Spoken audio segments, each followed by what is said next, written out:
黑水沟的你讲有10只来吼，有6只尸体，3只外皮头，1只留下来。我们整个六性中心都会到这个地方来做祭祀。所以当时也他没单纯就没有功能，也做一个客家人的习以所用的。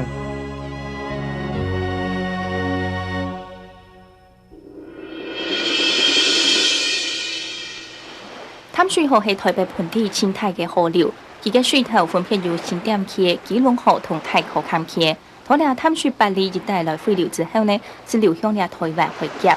台灣嘅地理靠埋了大陸嘅東南沿海，離福建廣東了一帶只有100公里嘅航程。土海來台開墾對當時嘅客家先民來講係當有利嘅一條路。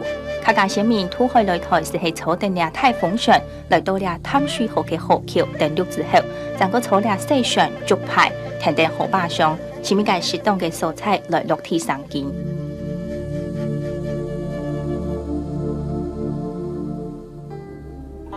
圓山市所創建嘅時代配置是係在了清朝時代，台北地區嘅客家移民越來越多。不過當時抗議嘅勢力冇向農民安泰，所以是來興建了圓山市，來作為客家移民嘅心靈寄託，同時也兼有會館嘅一個功能。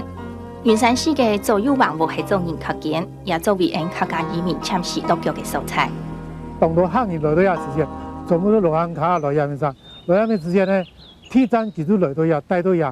這兩邊的富農呢，全部都留幫啲客人做當時嘅臨時嘅必帶地方，不單提供必食，還提供必吃，還有魚，做那做些那做些，有一大啲法律，所以當時一單唔係單純就沒有功能，而係做一個客家人嘅習以所用嘅。圓山市搶來沿向嘅鄉土市民天光佛。天光佛係鄧州將要服侍嘅市民，一方面來保佑開墾順利，另外一方面也幫客人得到心靈嘅安慰。對呢條信仰地度，因此在簽到當到客人開墾台北嘅時節所留下來嘅腳跡。那麼這6個姓呢，是當我們的祖先到台灣來之後，都落腳在淡水附近。那我們祭祀在這裡建了這個廟，每年有2次，固定有2次，就我們整個6姓的這個。中心都會到這個地方來做祭祀。圓山市係傳統客家建築最完善嘅代表，燕橋式嘅木凳向天頂背過去，表現一組豐富嘅天際線景觀。木凳上嘅內銷同樣人工收錄僅有，內銷嘅部分造型做下是係歷史上嘅英雄。漸年來講，有花有草，呢度攏係工廠嘅烤手藝。廟嘅棟梁不假係採用二筒3掛、2筒5掛貼到呢道手法，係台灣傳統建築常採見到嘅基本形式。結構簡單完整，含有所表嘅位數高矮易度好，當適合大家來觀賞。卡提樹嘅係別項嘅雕刻曲法，將呢天光佛嘅事蹟用圖形表現出來，當有教化嘅意義。要到沒有你看圓山市時間哈，也沒有嘅紀念石碑哈，非常的重要。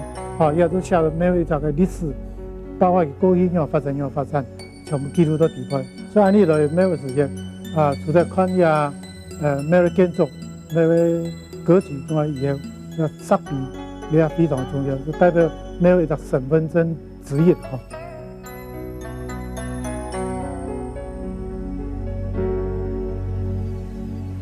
圓山市離淡水河橋當圈，客家先民透過烏水橋來到淡水，到了無話無邊嘅時節，看到一座圓山市，時常係看到屋下嘅溫暖強權。訂咗戶嘅木一條人哈，先來人哈，木款來嘅錢，做咩存嘅錢，做嚟做條山市啊樣。一陣咩話提供很多嘅設備喺個醫療嘅設施，一人希望以後其他人要買醫療嘅冇嘅哈，所以佢做咗樣嘅山市非常多。